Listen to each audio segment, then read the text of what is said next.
தொடர்கதையாகி வரும் மீனவர்கள் கைதில் மீண்டும் ஒரு முக்கிய செய்தி வந்திருக்கிறது. தமிழக மீனவர்கள் 17 பேரை கைது செய்து இலங்கை கடற்படை அழைத்து சென்றிருக்கிறது.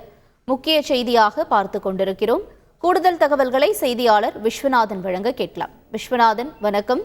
எத்தனை பேர் வரை கைது செய்யப்பட்டு எங்கு அழைத்து செல்லப்பட்டிருக்கிறார்கள்? என்ன நிலவரம்? வணக்கம்.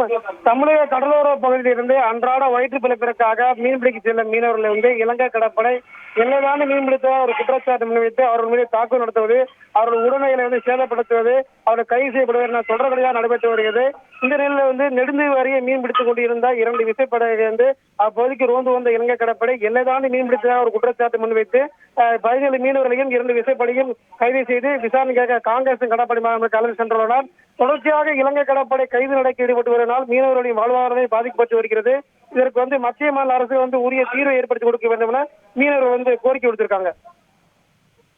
விவரங்களுக்கு நன்றி விஸ்வநாதன். செய்திகளை உடனுக்குடன் தெரிந்து கொள்ள உடனே சப்ஸ்கிரைப் பண்ணுங்க.